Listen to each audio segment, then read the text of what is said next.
What we'll do is I'm going to play this. This is a 24-minute lecture. It's not that loud. The name of this one's called Foundations of Esotericism from Steiner. You are listening to Rudolf Steiner audio. As well, you can hear these podcasts at rudolfsteiner.podbean.com. Please consider becoming a patron. There are two publishing houses, steinerbooks.org in America and rudolfsteinerpress.com in England, which are the sole publishers of Steiner into English and have given me permission to do these recordings. Please consider patronizing them as well. This is a reading of Collected Works, Volume 93A by Rudolf Steiner. That's the participants' notes of 31 lectures. Listen. Entitled Foundations of Esotericism, translated by Vera and Judith Compton-Burnett. This is lecture 20, given in Berlin on the 18th of October, 1905. Yesterday, we considered the forms in the astral world brought about by the influence of man himself. Today, we are coming to those beings in astral space who are more or less its permanent inhabitants. To understand what part man takes in astral happenings, we must consider the nature of the sleeping human being. Man consists, as we know, of four members: physical body, etheric body, astral body, and ego, or I. When he sleeps, the astral body with the ego, the I, is outside the human sheath. Such a person wanders about in astral space. As a rule, he does not move far away from the physical and etheric bodies, which remain lying in the bed. The two other members, the astral body and the ego, the I, are then in astral space. Now, we must certainly not imagine that when the physical and etheric bodies remain on the physical plane, that because of this, only physical forces have an influence on them, and only physical beings have access to them. Everything that exists as thoughts and mental images has an influence on the etheric body. When someone sleeps, the etheric body remains on the physical plane. If we think about something in the vicinity of a sleeping person, we then exercise an influence on his etheric body. Only nothing of this will be experienced by the sleeper. When awake, the human being is so taken up with the outer world that he represses all the thoughts which penetrate into the etheric body. But in the night, the etheric body is alone, without the ego, and is exposed to all the thoughts flying hither and thither around him, without the sleeper knowing anything about it. During waking life also, he knows nothing of this, because the astral body, which dwells in the etheric body, is engaged with the outer world. When man is in a sleeping condition, any being having the power to send out thoughts can gain an influence over him. He can therefore be influenced by higher individualities, such as those we call masters. They can send thoughts into the etheric body of the sleeper. Someone can therefore receive into his etheric body pure and lofty thoughts when the masters consciously wish to make this their concern. But in the night, thoughts that flit into it from the outer world also enter into the etheric body. These the human being finds when, in the morning, he slips again into his etheric body. There are two kinds of dreams. One kind arises directly from the experiences of the astral world, from echoes of day experiences and certain things from the astral world. At night in astral space, the ego experiences little else, as a rule, than things connected with daily life. When the ego returns, it may or may not bring with it into waking life the experiences of the astral world. Certain things are, however, already present in the etheric body. What is found there is taken up by the astral body and then manifests itself to us as dreams. What, however, has taken place during the night in regard to the etheric body is another kind of experience. Thus, in the morning, there are to be found in the etheric body, firstly, thoughts which have approached it from the environment, and secondly, thoughts also which the masters or other individualities have implanted into it. TV. The introduction of these latter is made possible by the person in question meditating. In that someone occupies himself during the daytime with pure, noble thoughts, dealing with eternal things, he brings into his astral body the disposition for such thoughts. Should he not have this disposition, it would be useless were a master to wish to work upon his etheric body. If one reads Tidal Light on the Path and meditates upon it, one prepares the astral body in such a way that when the master imbues the etheric body with lofty thoughts, the astral body can actually contact them. This is called the relationship of man to his higher self.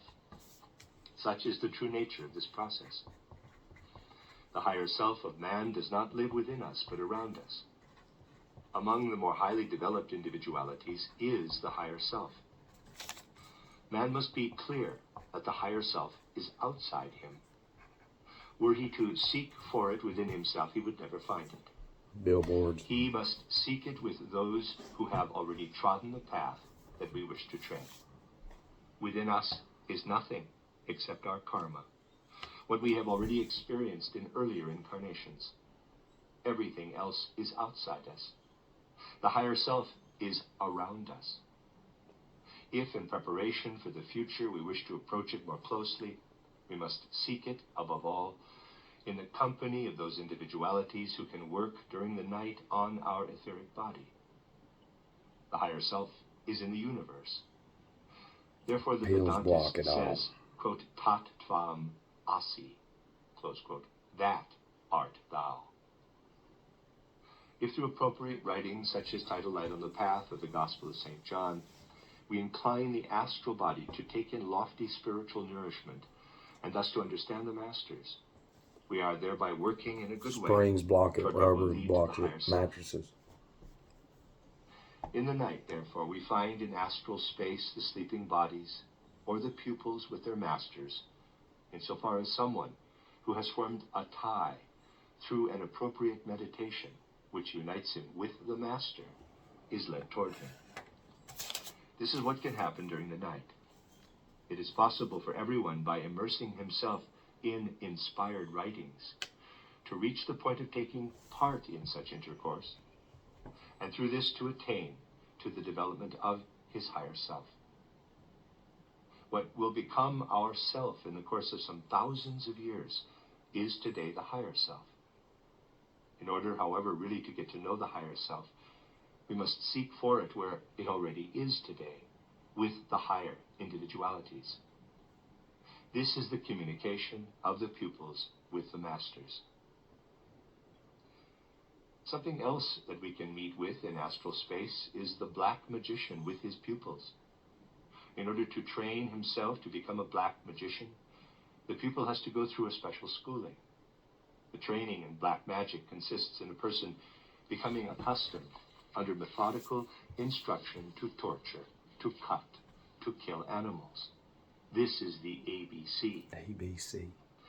When the human being 1, consciously 2, 3. tortures living creatures, it has a definite result.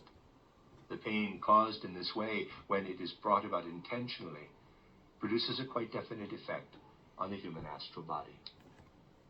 When a person cuts consciously into a particular organ, this induces in him an increase in power.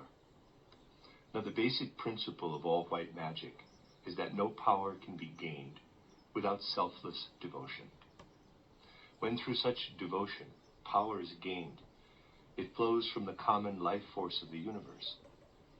If, however, from some particular being we take its life energy, we steal this life energy, Frothing herbs. because it belonged to a separate being, it densifies and strengthens the element of separateness in the person who has appropriated it. And this intensification of separateness makes him suited to become the pupil of those who are engaged in conflict with the good powers. Separation. Black For magic. our earth is a battlefield. It is the scene of two opposing powers, right and left. And I can see them The both. one, the white power on the right, after the earth has reached a certain degree of material, That's physical us. density, strives to spiritualize it once again. The other power, the left or black magician power, strives to make the earth ever denser and denser, like the moon. Thus, after a period of time, the earth could become the physical expression for the good powers, or the physical expression for the evil. Listen to this. It becomes the physical expression for the good powers through man uniting himself with the spirits working for unification. Out there. In that he seeks the I capital in the community. It belongs to the function of the earth to differentiate itself physically to an ever greater degree. Now it is possible for the separate parts to go their own way, for each part to form an I. This is the black path. The white path is the one which strives for what is common, which forms an I in community. Were we to burrow more and more deeply into ourselves, to sink ourselves into our own ego organization, to desire always more and more for ourselves, the final result would be that we should strive to separate ourselves from one another. That's what they're doing to us. If, on the other hand, we draw closer, so that a common spirit inspires us, so that a center is formed between us, in our midst, then we are drawn together. Then we are united. To be a black magician means to develop more and more the spirit of separateness. Separateness. There are black adepts who are on the way to acquire certain forces of the earth for themselves. Were the circle of their pupils to become so strong that this should prove possible, then the earth would be on the path leading to destruction. That's where we already are. He knew it. Man is called upon to enter into the atmosphere Every of the government is masters black magic. to an ever greater degree. Near the adept with his pupils, there is also, on the astral plane, the black magician with his pupils. One also finds there human beings who have died some time previously. They are there for the purpose of gradually getting rid of the connections they have had with the earth. The satisfaction of desires must be put aside. Such desires are a process in the astral body, but the astral body cannot satisfy them. As long as one lives on the physical plane, one can satisfy the desires of the astral body through the instrument of the physical body. Instrument. After death, the desire for enjoyment is still there, but the means for its satisfaction are not to be found. You can't satisfy it over there. Everything that can only be satisfied through the physical body must be relinquished. This takes place in Kamaloka. Can you not see it out there? All of them getting When uploaded. man has put aside all such desires, Kamaloka is at an end and is followed by the time in Devakan. When Kamaloka time comes to an end, something can occur which is not quite normal in human development. In a normal way, the following happens. The person has freed himself from desires, wishes, instincts, passions, and so on. Now everything which is of a higher nature lifts itself out of the astral body. Then a sort of shell remains behind, the residue of what man made use of in order to enjoy the pleasures of the senses. And when someone has left the Kamaloka plane, these astral human shells float around there. They gradually dissolve. And when the person returns, most of them have usually disappeared. It may well happen that strongly somnambulistic or mediumistic natures can be troubled by these astral shells. This shows itself in the case of weak mediumistic people in a way that makes a very unpleasant impression on them. It can come about that in his ego, someone may have such a strong inclination for the astral body, in spite of the fact that, on the other hand, he is already so far developed as to be comparatively soon ready for Devakan, that parts of his already developed manas remain united with this shell.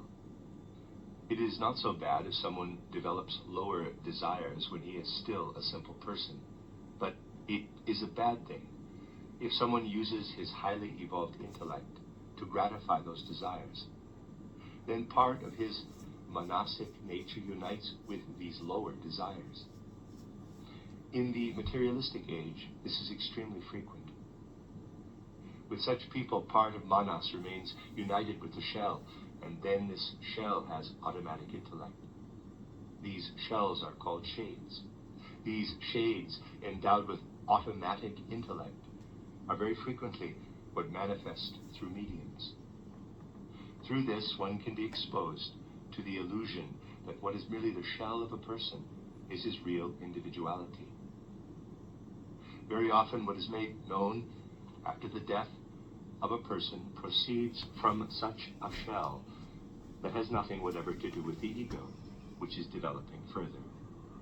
But with the dissolving of the shades, karma is not absolved. We take with us the cause of every counter-image that we have brought about in astral space. Our works follow us. Just as a monogram is imprinted into a seal, so it is with what we imprint into astral space, and it can bring about devastating effects. We take with us what corresponds to the seal. That's right. What remains behind, however, is that in astral space we should not disregard. Let us imagine that in this life someone were to evolve beyond a certain clearly defined stage of development. At the earlier stage, he held opinions which contradicted those he held later. When he ascends into Devachan, the old opinions with which he had not come to satisfactory terms remain behind in the shell. Now, if a medium comes into contact with this shell, it can be that opinions are found in it which are in contradiction with the later life of this person. This was actually the case when the attempt was made to get into touch with Helena Petrovna Blavatsky on the astral plane. At one time, her attitude had been that there was no such thing as reincarnation. The medium in question had obtained this opinion from the shell that Blavatsky had left behind. He got it. An opinion which, however, in her later teachings, she declared was erroneous. Innumerable errors can assail anyone who enters astral space. Besides everything else, there is on the astral plane an imprint of the Akasha Chronicle.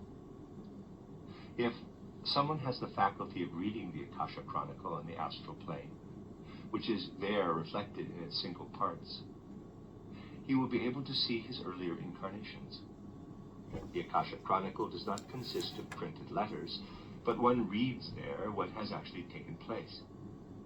Even after 1,500 years, an Akasha picture gives the impression of the earlier personality. Thus, on the astral plane, there are also to be found all the Akasha pictures from earlier times. So one can easily fall into the error of believing that one is speaking to Dante, whereas today Dante might actually be reincarnated as a living personality. It is also possible for the Akasha picture to give sensible answers, even to go beyond itself. It can therefore come about that we get verses from Dante's Akasha picture which do not proceed from the progressed individuality, but must be looked upon as a continuation of verses coming from the previous personality of Dante. The Akasha picture is something living, by no means a rigid automaton. In order to be able to find one's way on the astral plane, a strict and systematic schooling is necessary, because there is always the possibility of deception. And it is especially important to refrain as long as possible from forming judgments. Let us now turn our minds to the process of dying in order to understand the technique of reincarnation. The moment of death consists in the separation of the etheric and physical bodies. The difference between falling asleep and dying is that when one falls asleep, the etheric body remains connected with the physical body. All one's thoughts and experiences are imprinted into the etheric body. They are deeply embedded in it. There's your society, TV, screens, billboards. Much more of his experiences of it were not that they are continually obliterated by the outer world. He is not always aware of his thoughts and impressions because his attention is directed outward. If he ceases to do this, he perceives what is stored up in his etheric body. In the main, he directs his attention outward and absorbs the impressions into his etheric body. These, however, he partially forgets. When, at the moment of death, the physical body is laid aside, he perceives what is stored up in his etheric body. This is what happens after his ego, together with the astral and etheric bodies, has separated from the physical body. Immediately after death, therefore, opportunity is given for complete recollection of the past life. Now we must try to understand another and similar moment, namely the moment of birth, when the human being enters into a new incarnation. Here something different occurs. He brings with him all that he has worked over on the Devachan plane. Like bells, the astral bodies, desirous of incarnation, whirl toward the life ether and now form a new etheric body. When the human being has united himself with this future etheric body, a momentary vision arises, just as previously at death he looked back on his past life. This, however, expresses itself in quite another way, as a gazing into the future, a foreknowledge.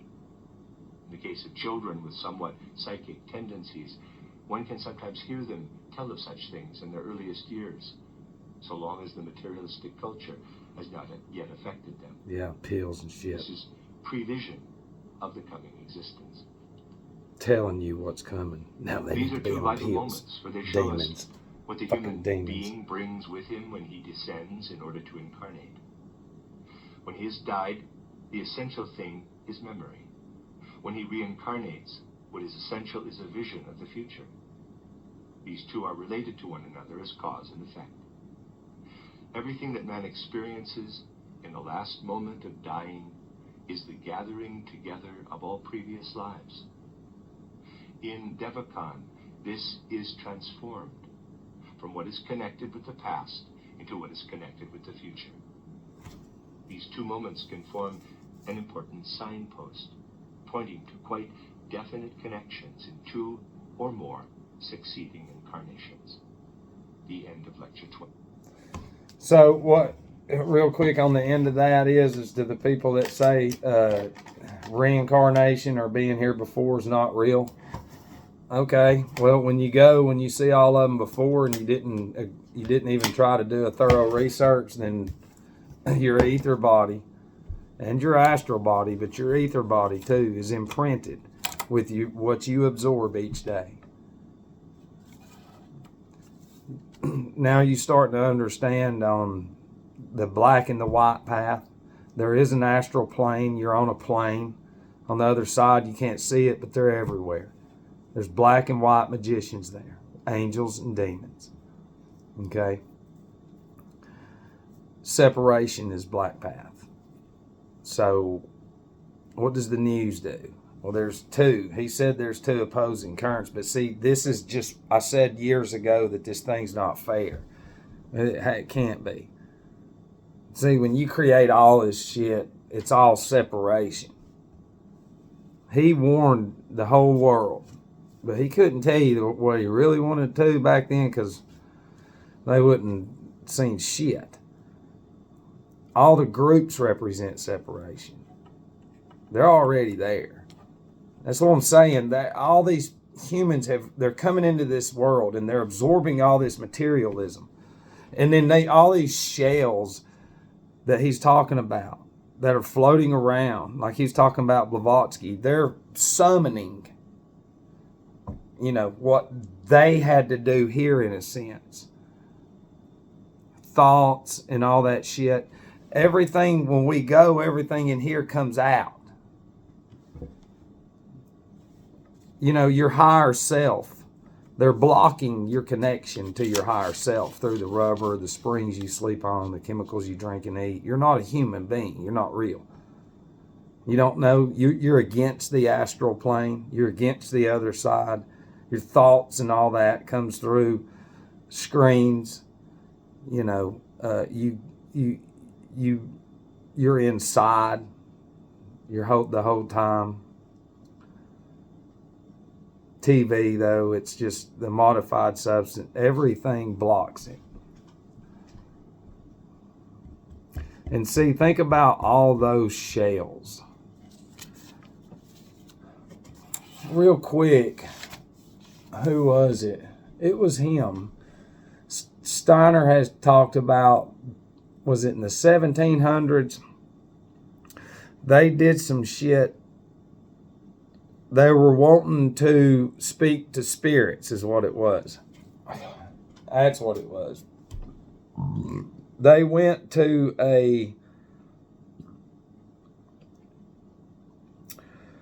what was it?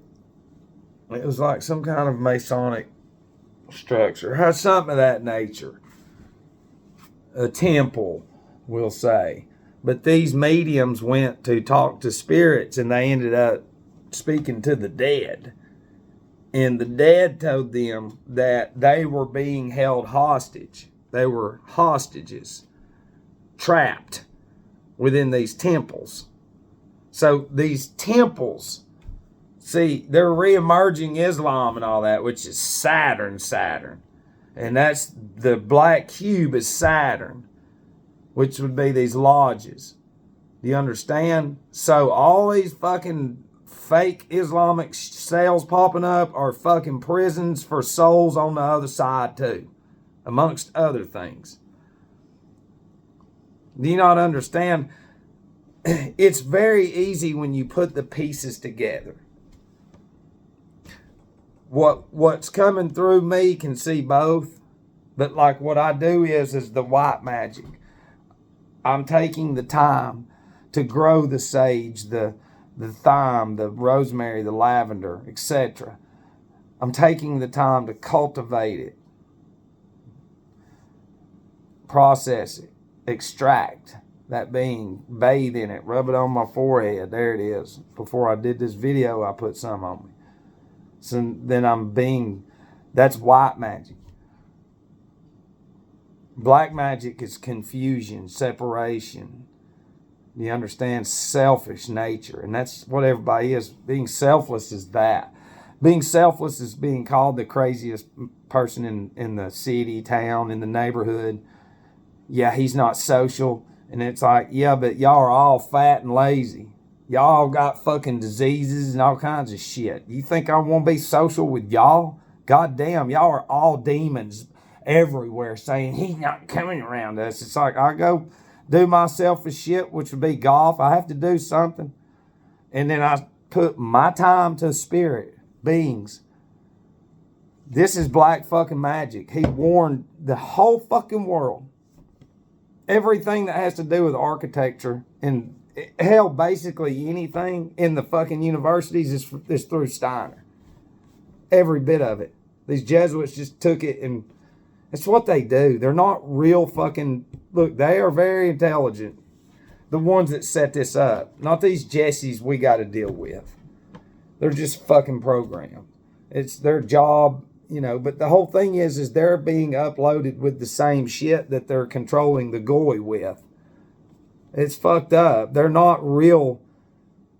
It's not hard to lie to people that are on pills, modified foods, modified liquids, who are fucking overweight, out of shape, pale, frail, have no sun exposure, nothing, just fucking shit on the inside.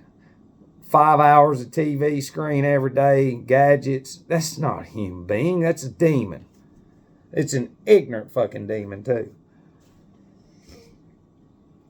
You know, but I just wanted to share that with you. That right there, you can go, it's a 31 lecture thing. It's 11 hours, but it's 31 lectures. It's called Foundations of Esotericism right there. But, you know, that's closer to 6 hours. But I wanted to just break down that lecture because it's very serious. You know, if you're where we're at, we don't have to listen to the beginning of a lot of shit no more. Because, see, the average goy mind will look at this, it's 11 hours, and they'll just say, it's fucking stupid. That's dumb. I've never seen that. Goddamn, let's go get in line at Starbucks. Hell yeah. I work at that hospital right there, man. I make $5 million a year. I'm the head doctor, CEO. Means nothing. They take, that host takes everything they absorb. Every one of those fucking vibrations of the wires and everything in the structures, everything that they look at, say they're right and all that, it comes out as demons on the other side and builds this fucking huge flame. And that's why these shells that he was talking about represent the ghost. In Casper, let's see if we can find that scene. Let's see if I can find it. Let's see. Right fast. Casper couch scene. There it is.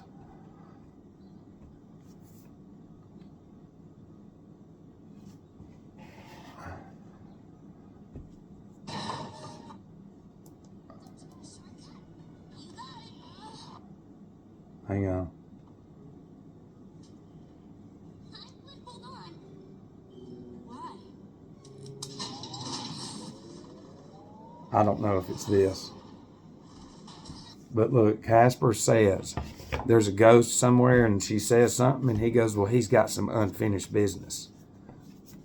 That's why he's still hanging around. You see what I mean? You got to fucking shed some shit. But see, this shit that they're uploading us with, you can't shed it. Because it's the soul. The spirit's been gone for 1,200 years. And now these vaxes take the soul, the blood.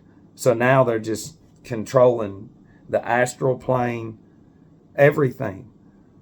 Me and you, if you can see some of this, the connection that we have here, when we're both finally over there, we'll be together. And we'll be behind what you think is the stars. We'll be behind all that. When the average goy will be, they're not leaving this plane. They're not leaving it.